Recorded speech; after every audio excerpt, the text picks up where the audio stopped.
Avec une population estimée à 7,4 millions d'habitants, le Togo est l'un des plus petits États africains. Il s'étire sur 600 km du nord au sud, avec une largeur n'excédant pas 100 km.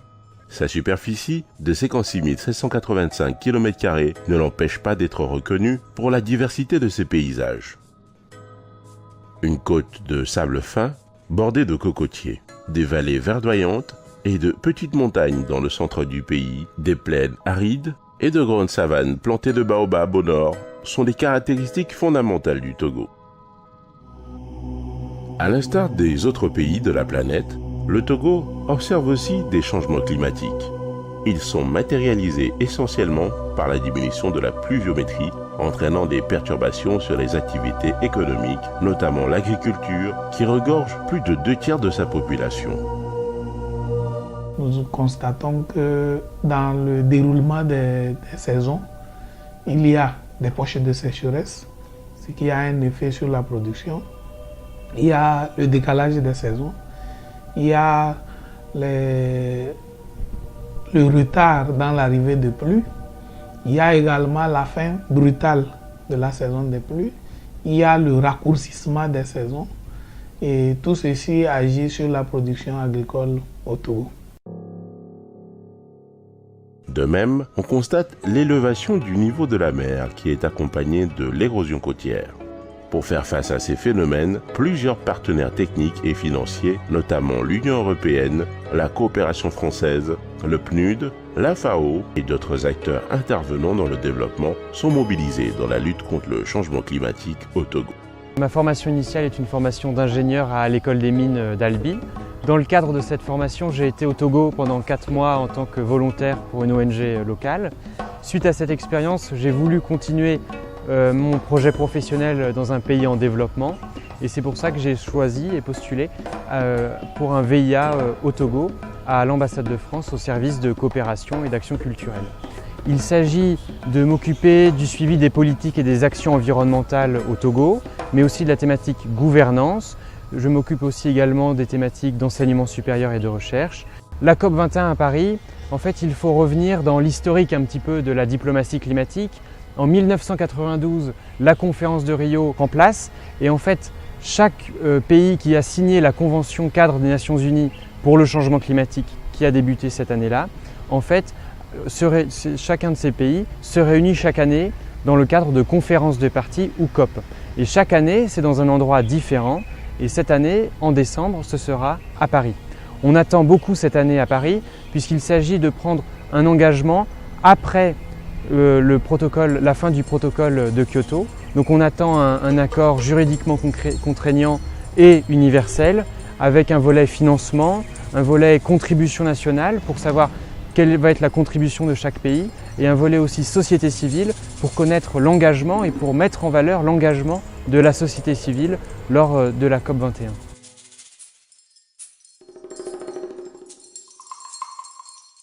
Quand il y a les inondations, vous voyez qu'il y a les sapeurs-pompiers qui s'activent, il y a l'action sociale qui intervient, il y a également tous les services publics qui apportent leur contribution à la lutte contre le phénomène, notamment des services qui interviennent aussi bien dans l'adaptation que l'atténuation, le secteur de l'énergie, le secteur de l'agriculture et puis le secteur des établissements humains et santé et d'autres secteurs publics.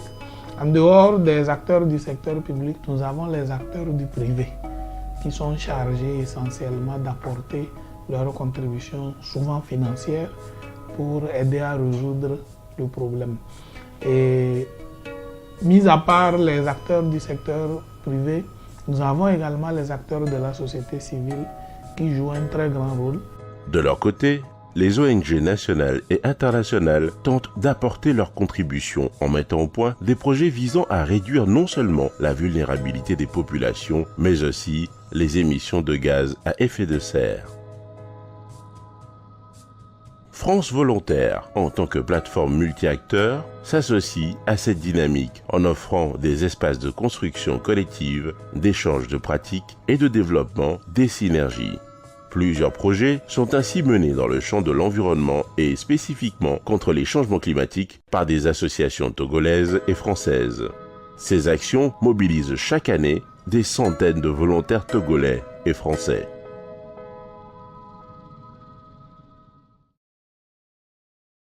Porteurs de grands enjeux du développement, déclinés dans des actions de proximité au plus près des bénéficiaires, les volontaires sont des entrepreneurs de changement social, catalyseurs des transformations de pratiques, de production et de consommation d'énergie. Le partenariat, qui a été créé en juin 2014 avec l'association Vision Solidaire et son partenaire français Ingénieurs sans frontières, afin de réaliser un bilan de gaz à effet de serre, en est une parfaite illustration. Donc, le projet climat est né il y a de ça 2 ans au sein d'Ingénieurs sans frontières. C'était un projet qui avait justement en lien avec la COP 21.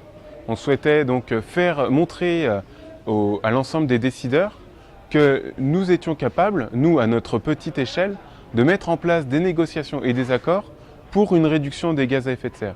On souhaitait montrer que voilà, des petits éléments, un petit établissement est capable à lui seul de fournir une activité propre de réduction des gaz à effet de serre. C'est pourquoi nous avons sollicité le partenariat avec Ingénieurs sans frontières pour pouvoir essayer de mettre en contact des étudiants ingénieurs en France et des étudiants ingénieurs de l'Esteba afin qu'ils réalisent ce bilan de gaz à effet de serre. Ainsi, ces jeunes étudiants de l'Esteba apprennent la technique de réalisation des bilans de gaz à effet de serre pour pouvoir après le dupliquer sur toute l'étendue de l'université et pourquoi pas au-delà de l'université dans toutes les régions, dans toutes les villes du Togo. Un partenariat avec Vision Solidaire est né. Nous avons notre bilan carbone qui était déjà fait. Nous sommes donc venus ici pour aider les étudiants togolais à faire leur bilan carbone. Si on peut les aider un petit peu à les former, mais sans prétention, puisque nous avons eu un petit peu de formation sur le bilan gaz à effet de serre, mais nous ne sommes pas des experts.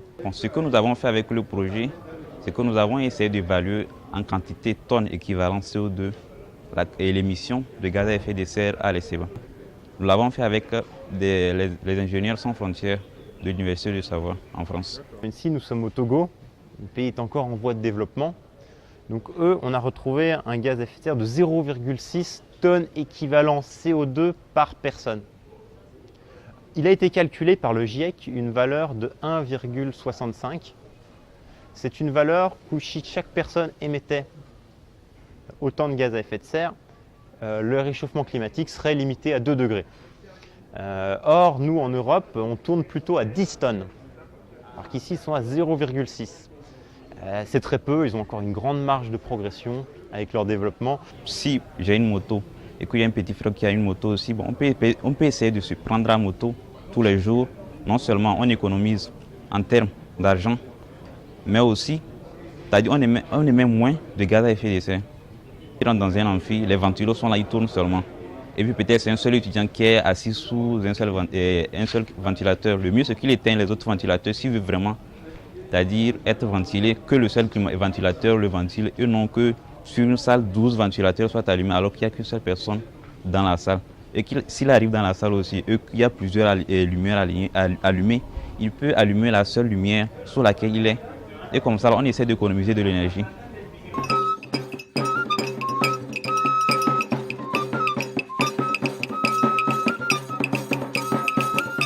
Dans la région des Savanes, l'association française Agronomes et Vétérinaires sans frontières développe un projet dénommé Durabilité et résilience de l'agriculture familiale.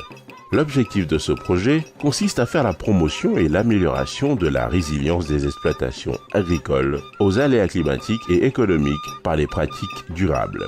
Je m'appelle Agathe, je suis agronome spécialisée en agroécologie et je suis volontaire de la Solidarité internationale à Dakar. Je suis arrivée mi-février 2015 sur un projet qui a démarré en juillet 2014 et qui s'appelle Durabilité et résilience de l'agriculture familiale dans les savanes. Et je travaille aussi sur un deuxième projet qui s'appelle Intensification agroécologique de l'agriculture familiale dans les savanes et préservation des ressources naturelles.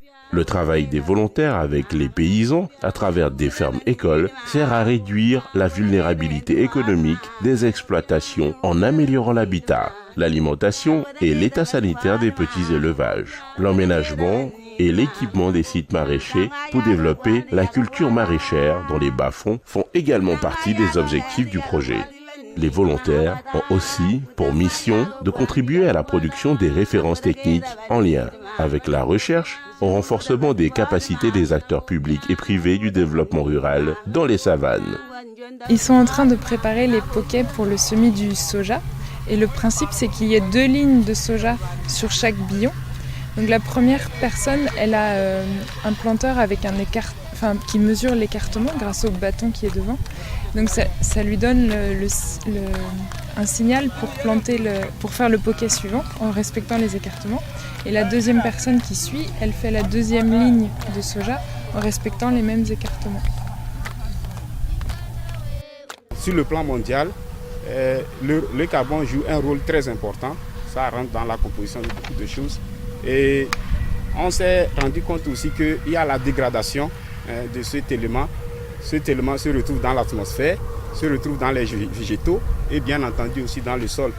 La quantité qui est dans le sol est importante, presque le double de ce qu'on retrouve dans les végétaux et dans l'atmosphère. Donc l'objectif de ce projet, c'est d'étudier un peu la nature des sols dans la région des savanes au Togo pour voir la quantité de carbone qu'on a dans le sol. Est-ce que cette quantité est appréciable ou pas?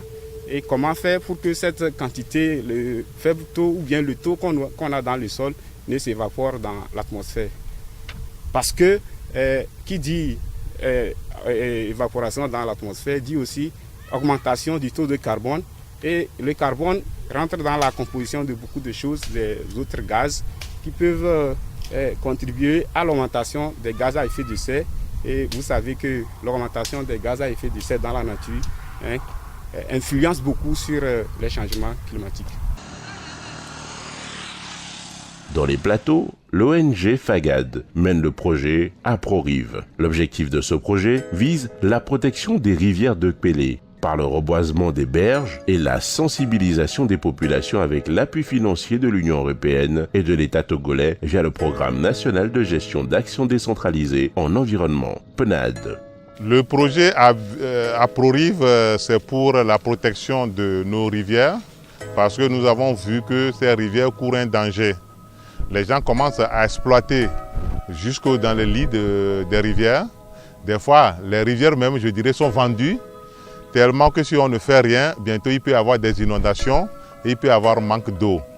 D'où, avec le régime des eaux, nous avons vu qu'il y a une loi qui protège les bords des rivières.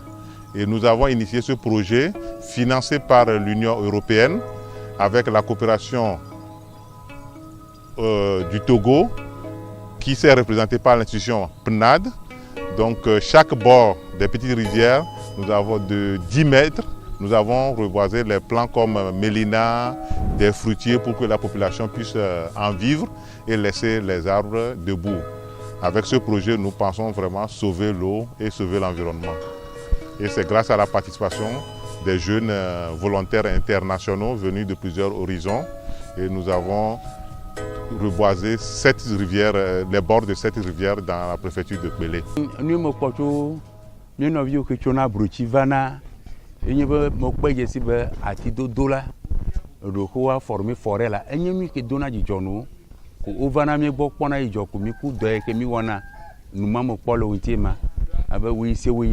Uvana mi gbɔ be yewoa dzesi ave, yewoa kpɔ ave, ke me kpe be enye nu ke dona edzɔ no tsa, mi keke mi nɔna nya famille, ke wɔna fefe, kaka woagadzo le mia gbɔ.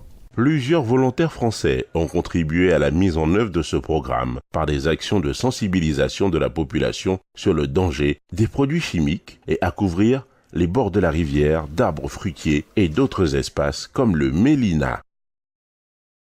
Sur ce site de Tuto, nous plantons des arbres. Selon les termes de ce projet, nous avons à planter 30 000 plants autour de cette montagne pour reconstituer la forêt qui est en voie de disparition. Je suis pépiniériste. dans la zone. Donc nous fournissons les jeunes plants à ce qu'on n'amène pas les plants d'ailleurs. Donc on fait ça sur place pour qu'on reboise après tout autour de la montagne. Dans la région maritime, l'association française Entrepreneurs du Monde, implantée au Togo depuis 2011, développe un projet dénommé Mivo Énergie.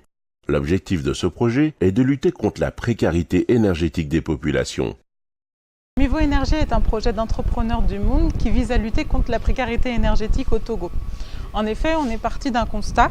Plus de 95% de la population au Togo utilise des combustibles ligneux, c'est-à-dire du bois ou du charbon de bois, sur des foyers qui sont en général de mauvaise qualité et qui émettent donc des fumées nocives. De plus, seulement 27% de la population a accès à l'électricité ici au Togo, et ça va même jusqu'à 4% en zone rurale. Chaque année, le Togo perd 15 000 hectares de forêt, ce qui entraîne des pertes de biodiversité, mais aussi des risques concernant des perturbations climatiques. De plus, la cuisson sur des foyers de mauvaise qualité entraîne l'émission de fumées nocives telles que le noir de carbone ou le méthane. Et cela entraîne donc effectivement un problème au niveau climatique ici au Togo. Aujourd'hui, une famille urbaine, c'est-à-dire une famille qui vit à Lomé par exemple, un ménage de 5 personnes, peut dépenser jusqu'à 10 à 25% de son budget dans les dépenses énergétiques, tout combustible confondu. On peut même dire que l'électricité, de plus, est un facteur qui permet le développement économique. L'électricité ou l'éclairage public ou privé permet le développement d'activités génératrices de revenus, mais aussi permet de sécuriser les rues et les foyers et permet aussi une bonne scolarisation des enfants. Enfin, le dernier impact sur lequel on souhaite travailler, c'est l'impact sanitaire. Aujourd'hui, dans le monde, 4,3 millions de personnes meurent dues aux émissions de fumée nocives à la pollution de l'air intérieur. Donc, c'est plus que le sida et le paludisme réunis. Donc, pour faire face à cela, nous avons créé le projet Mivo Énergie. Les technologies promues sont les foyers améliorés qui permettent d'économiser jusqu'à 40% de charbon de bois par rapport à un équipement traditionnel. Et les lampes solaires à panneaux photovoltaïques qui diffusent une lumière de bonne qualité avec une source d'énergie gratuite et illimitée. Comme on n'a pas de courant, on a fait la demande et ça tarde à venir. Donc on utilise les bougies ou autres, ça nous devient très cher. Donc j'ai fait les calculs, j'ai vu qu'avec les lampes, on va bénéficier encore plus. On n'aura plus d'économie, donc c'est pourquoi je les ai achetés. À Lomé, l'association STEJ a initié le projet Zamke, qui signifie en langue mina « Utilise-moi encore ». STEJ est parti du constat que Lomé, avec une population de plus de 2 millions d'habitants, est la ville la plus peuplée du Togo, mais ne dispose pas d'une véritable politique d'assainissement en termes de collecte de déchets. Cet état de fait conduit l'envahissement de l'espace public par des déchets. Parmi eux, les sachets plastiques, massivement utilisés par la population. Les rues sont envahies par les sachets plastiques et leur accumulation sur les espaces publics entraîne des conséquences néfastes sur l'environnement et la santé des populations. Le projet Zamke consiste à collecter principalement dans les rues des sachets d'eau minérale pour fabriquer des sacs et accessoires 100% recyclés. Nous voici ici à Zamke. C'est une usine qui récupère les sachets de Pure Water. Pure Water, en fait, c'est un sachet plastique où il y a de l'eau dedans et on boit. C'est comme ça que ça se passe au Togo. Et le problème, c'est que les gens jettent ça partout. Et Zamke a trouvé une solution et on va nous la présenter. Donc Zamke, c'est une initiative togolaise qui œuvre pour la protection de l'environnement. Et on essaie de sensibiliser la population locale au recyclage. Donc nous recyclons ces sachets plastiques pour en faire de nombreuses créations. On va aller vous montrer comment ça se passe. Donc c'est ici l'atelier de fabrication où les couturiers fabriquent les différentes créations Zamke, les sacs et accessoires en Pure Water et en bâche publicitaire.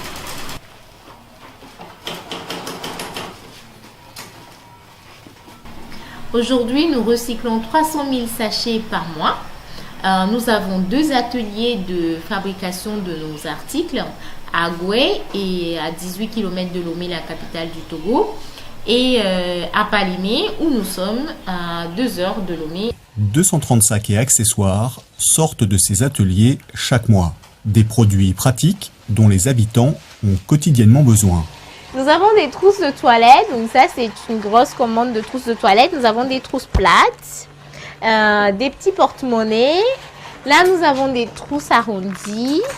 On a un sac à main pour femmes. Ça c'est mon modèle préféré.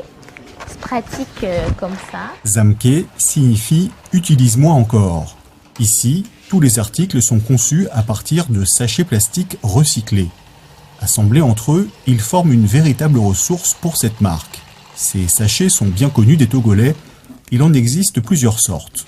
Le plus répandu se nomme Pure Water.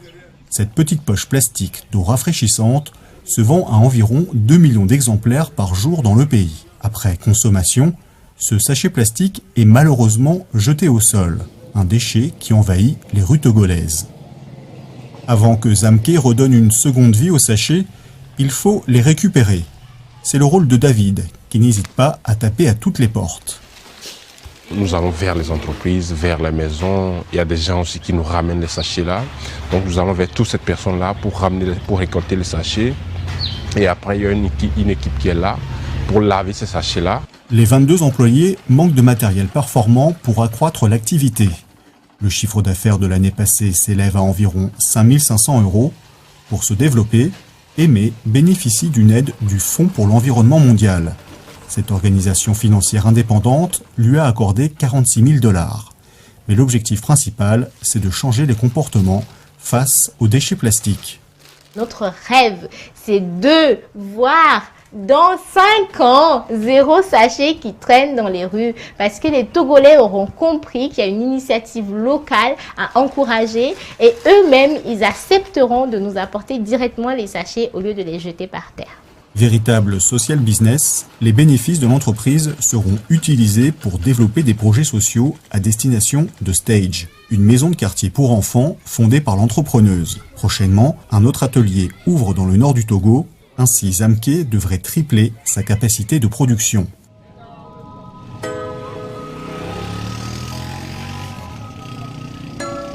En plus de toutes ces initiatives, d'autres se développent et peuvent être mises en œuvre par chacun d'entre nous.